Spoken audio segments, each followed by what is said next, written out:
Lockdown 4 को लेकर सुझाव देने के प्रधानमंत्री मोदी की जो डेडलाइन उन्होंने दी थी, वो डेडलाइन आज खत्म हो रही है। प्रधानमंत्री मोदी ने सभी राज्यों से लॉकडाउन को बढ़ाने के तरीके को लेकर सुझाव मांगे थे। देश के नाम अपने पिछले संबोधन में प्रधानमंत्री मोदी ने लॉकडाउन 4 का जिक्र करते हुए इसके बारे में 18 मई से पहले जानकारी देने की बात कही थी। 15 तारीख को शाम 5 बजे तक और लॉकडाउन 4 को लेकर कुछ राज्यों की तरफ से सुझाव दिए गए हैं। जो सुझाव दिए गए हैं, आइए हम आपको वो भी बताते हैं। अलग अलग राज्यों ने कहा क्या है, कौन से राज्य क्या चाहते हैं। सबसे पहले दिल्ली की बात कर लेते हैं। तो दिल्ली सरकार ने देखिए, मार्केट की दुकानें, शॉपिंग कॉम्प्लेक्स और मॉल खोलने की इजाजत देने का सुझाव दिया है। ऑड इवन सिस्टम के तहत दुकान, कॉम्प्लेक्स, मॉल खोलने को मंजूरी मिले, ये मांग भी की गई है। ये दिल्ली सरकार की मांग आपको बता रहे हैं, जो कि जब पिछली बार अरविंद केजरीवाल मीडिया से मुखातिब हुए थे, प्रेस कॉन्फ्रेंस उन्होंने की थी, तब लग रहा था कि वो खुद ऐसा चाहते हैं और बिल्कुल ऐसा ही सरकार के सामने खाका पेश किया गया है। विमल कौशिक हमारे साथ जुड़ गए हैं। विमल, ऐसा लग रहा है कि इस बार लॉकडाउन 4 भले हो, लेकिन उसमें राज्य सरकारों के ऊपर दारोमदार छोड़ा जाएगा कि वो क्या चाहते हैं अपने प्रदेश के लिए। शायद यही कारण है कि ये मांगे मुख्यमंत्री अरविंद केजरीवाल की तरफ से रखी गई हैं कि मार्केट की दुकानें खोली जाएं, शॉपिंग कॉम्प्लेक्स, मॉल खोले जाएं, ऑड इवन सिस्टम के तहत दुकानें खोली जाएं।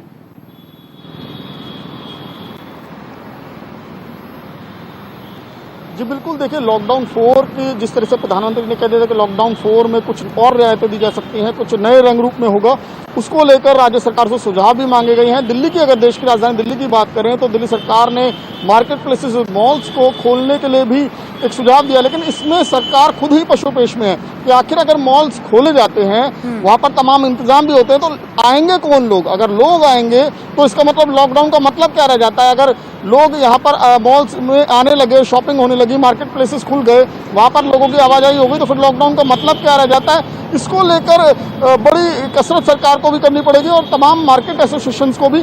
सरकार इसको लेकर मार्केट एसोसिएशन के साथ भी बैठकर बातचीत कर रही है। इसके अलावा जो मॉल्स ओनर हैं उनसे भी बैठकर पूरी रूपरेखा तैयार की जा रही है कि अगर इस चीज की परमिशन होती है तो किस तरीके से लोगों को अलाउ किया जाएगा यहाँ पर आने के लिए, खरीदार जिससे आ सकें, दोबारा से मार्केट में लौट सकें, क्योंकि चरणबद्ध तरीके से लॉकडाउन को में रियायत दी जा रही है। अगर बात करें तीसरे चरण की, तो उसमें भी कई बिजनेस एक्टिविटीज को इजाजत दी गई थी। तो अब क्योंकि मार्केट प्लेसेस की तरफ से, मार्केट एसोसिएशन की तरफ से भी लगातार प्रेशर है कि हम लोग भी अपनी दुकान खोल सकें, हम लोग भी रोजगार चला सकें, तो उसको लेकर सरकार ने जरूर केंद्र सरकार के सामने सुझाव रखा है। लेकिन इसको लेकर सरकार के लिए, दिल्ली सरकार के लिए भी एक समस्या है कि अगर मॉल्स खोले जाते हैं तो लोग यहाँ पर आएंगे, तो उसके लिए लोगों को भी रियायत देनी पड़ेगी कि वो बाहर निकल सकें और खरीदारी कर सकें। बिल्कुल, अब क्या होता है ये बहुत महत्वपूर्ण हो जाते हैं। इन चुनौतियों के साथ क्या फैसले सामने आते हैं, देखना। आप बने रहिएगा विमल हमारे साथ। इस बीच यूपी सरकार ने भी केंद्र को अपने सुझाव भेज दिए हैं और जो यूपी सरकार की तरफ से कहा गया है वो भी हम आपको ग्राफिक्स के माध्यम से समझाते हैं कि यूपी सरकार क्या चाहती है। दरअसल यूपी सरकार ने कम से कम 2 हफ्ते के लिए लॉकडाउन को और बढ़ाए जाने का सुझाव दिया है। कम से कम 2 हफ्ते लॉकडाउन और बढ़ना चाहिए, ये सुझाव दिया गया है।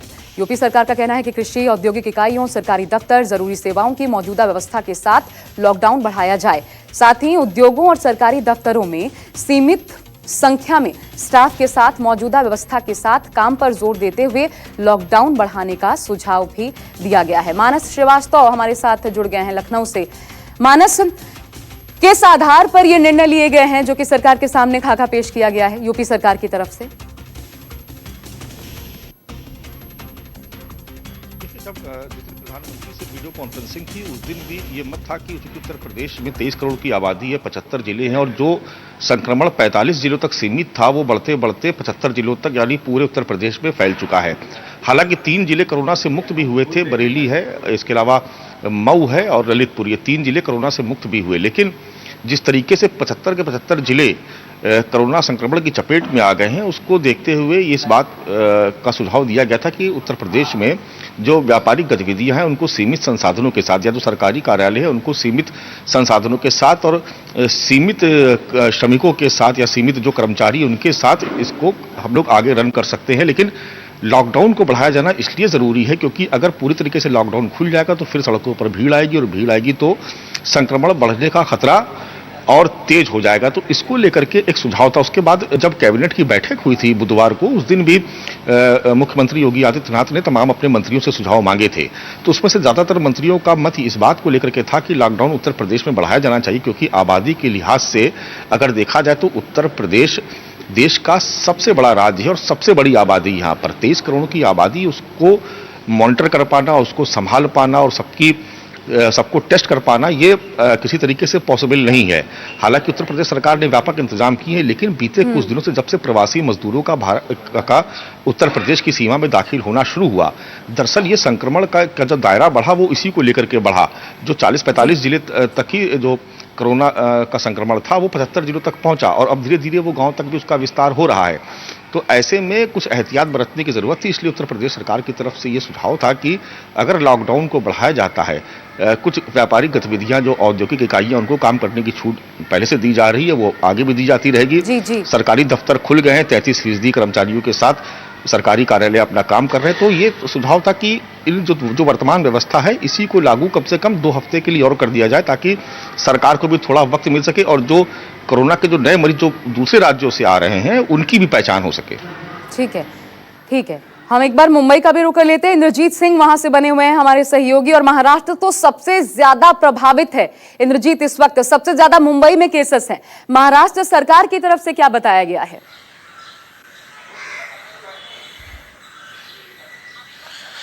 जी बिल्कुल, महाराष्ट्र सरकार की कल कैबिनेट की बैठक भी हुई थी वरिष्ठ मंत्रियों की, और उसमें एक चर्चा की गई और बताया जा रहा है कि महाराष्ट्र सरकार चाहती है कि 31 तारीख तक लॉकडाउन बढ़े और इस दौरान जो औद्योगिक इकाइयां हैं वो भी खुली रहें। तो उसके लिए 2-3 पॉइंट महाराष्ट्र सरकार ने रखे हैं, जैसे कि जो रेड जोन में जो औद्योगिक इकाइयां हैं उनको अभी फिलहाल नहीं खोलने पर विचार किया जा रहा है। इसके अलावा जो ऑरेंज और ग्रीन जोन में औद्योगिक इकाइयां हैं उनको खोलने का विचार चल रहा है। अगर एमआईडीसी के आंकड़े की बात करें तो एमआईडीसी ने एक आंकड़ा दिया है कि करीब महाराष्ट्र में 36,000 से ज्यादा इकाइयां शुरू हो चुकी हैं और 10 लाख जो मजदूर हैं वो काम पर लौट चुके हैं। हालांकि महाराष्ट्र सरकार को एक डर ये भी सता रहा है कि इस समय एक अनुमान लगाया जा रहा है कि करीब 15 लाख मजदूर कम है, प्रवासी मजदूर जो गांव चले गए हैं वो नहीं लौटेंगे, तो करीब 15 लाख मजदूरों की कमी हो सकती है। इसको लेकर चर्चा हो रही है, क्योंकि एमआईडीसी में अभी तक जो सेल्फ रजिस्ट्रेशन कराया लोगों ने, करीब 64,000 से ज्यादा लोगों ने अपनी कंपनियां फिर से शुरू करने के लिए रजिस्ट्रेशन कराया। तो सरकार का दोनों तरफ जोर है कि एक तरफ तो किस तरह से जो कोरोना पॉजिटिव केसेस लगातार बढ़ रहे हैं उसको कैसे कम किया जाए, और दूसरी तरफ से कैसे औद्योगिक इकाइयों को भी शुरू किया जाए। और सरकार एक मांग और भी रख सकती है कि जो आवश्यक सेवाओं के लिए लोगों को लोकल ट्रेनें चलाई जाए, इसके लिए भी एक मांग रख सकती है कि कुछ लोकल ट्रेनें आवश्यक सेवाओं के लिए चलाई जाए। तो अभी तक सरकार इस लेवल पर अभी कल ये निर्णय होगा कि लॉकडाउन बढ़ाया जाए या नहीं बढ़ाया जाए। महाराष्ट्र सरकार कल हो सकता है कि घोषणा कर दे कि लॉकडाउन बढ़ाया जाए या नहीं बढ़ाया जाए, लेकिन ज्यादातर जो उम्मीद है, ज्यादातर जो लोगों ने पक्ष रखा है 31 तक लॉकडाउन बढ़ाने का पक्ष रखा है। ठीक है, आप बने रहिएगा इंद्रजीत। मानस भी बने हुए हैं। हम बिहार का रुख कर लेते हैं, वहां से अमिताभ ओझा हमारे साथ हैं। और अमिताभ, ये बड़ी विकट स्थिति है बिहार सरकार के सामने। देखिए, क्योंकि बहुत भारी तादाद में बिहारी मजदूर जो अलग अलग प्रदेशों में फैले हुए थे वो पहुंचे हैं। अब यहां पर लॉकडाउन खोला जाए या बरकरार रखा जाए, बिहार सरकार के सामने यकीनन बहुत पशोपेश की स्थिति रही होगी। निर्णय क्या लिया गया है और किस आधार पर?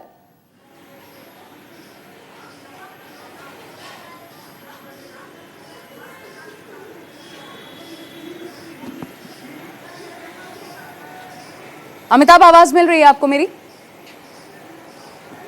चलिए हम दोबारा जुड़ने की कोशिश करते हैं। लेकिन देखिए, बिहार सरकार ने क्या कहा है। नजदीक के लोगों को बसों से लाने की व्यवस्था पर जोर दिया जाए। 100 वेंटिलेटर की आपूर्ति जल्द से जल्द की जाए।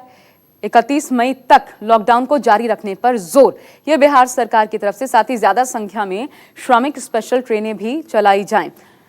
तो बिहार सरकार थोड़ी बहुत औद्योगिक इकाइयां खोलने के पक्ष में तो है, लेकिन बिहार सरकार का यह भी कहना है कि 31 मई तक लॉकडाउन को जारी रखा जाए। और इसका सबसे बड़ा कारण यह है कि भारी तादाद में बिहारी श्रमिक देश के अलग अलग हिस्सों से बिहार में पहुंचे हैं। उनके पहुंचने के बाद यकीनन बिहार में कोरोना संक्रमितों के और ज्यादा फैलने की एक मुश्किल सिचुएशन है इस वक्त, उसको संभाले रखना बिहार सरकार की प्रथम जिम्मेदारी है। अमिताभ, सवाल मेरा आपसे यही, क्योंकि भारी तादाद में जो बिहारी श्रमिक हैं अलग अलग प्रदेशों से पहुंचे हुए हैं बिहार में। अब ऐसी स्थिति में बिहार सरकार ने क्या निर्णय लिए हैं, क्या खुला रखना चाहती है बिहार सरकार, क्या चाहती है पूरी तरीके से बंद हो, आधार क्या है और क्या फैसले? देखिए, सबसे पहले जो प्रधानमंत्री के साथ जो बैठक हुई थी उसमें मुख्यमंत्री नीतीश कुमार ने साफ तौर पे कहा था कि 31 मई तक जो लॉकडाउन है उसे कंटिन्यू रखा जाना चाहिए, क्योंकि बिहार में बड़ी संख्या में प्रवासी श्रमिक आ रहे हैं और अभी तक 3 लाख के करीब आ चुके हैं और अगले 7 दिनों में करीब 5 लाख के करीब जो श्रमिक हैं वो आने वाले हैं। ऐसी स्थिति में अगर लॉकडाउन खुला छोड़ दिया जाता है, लॉकडाउन हटा दिया जाता है, तो वो संक्रमण का खतरा और फैल जाएगा। देखा भी जाए तो पिछले 1 सप्ताह के दौरान जो मामले सामने आ रहे हैं उनमें 999 में करीब 330 ऐसे मामले हैं जो प्रवासी श्रमिक जो हैं उनका है। उन्होंने साथ में ये भी सुझाव दिया था कि जो कि बिहार में रैंडम जो अभी जो टेस्ट हो रहा था वो पर डे 1000 से 1800 का हो रहा था, जिसे बढ़ाकर 10,000 करने की बात कही गई थी। तो उनका ये मानना था कि ये अभी लॉकडाउन रहना चाहिए था और इसमें जो है टेस्टिंग की संख्या बढ़ाई जानी चाहिए। फिलहाल बिहार में आर्थिक मुद्दे पर कुछ छूट दी गई थी, जिसमें कुछ दुकानें जो हैं, खासकर जो शॉपिंग मॉल हैं, मार्केटिंग कॉम्प्लेक्स हैं, सिनेमा हॉल हैं और रेस्टोरेंट में जो डाइनिंग की व्यवस्था है वो है। इसके अलावा जो होटल की दुकानें, जो होटल हैं और मिठाई दुकानें को बंद रखने का निर्देश है, लेकिन बाकी जो दुकानें हैं उन्हें सप्ताह में 3 दिन संचालित करने का अभी निर्देश जारी किया जा चुका है और वो दुकानें खुल रही हैं जो इसी रफ्तार से अभी वो चलेंगे भी।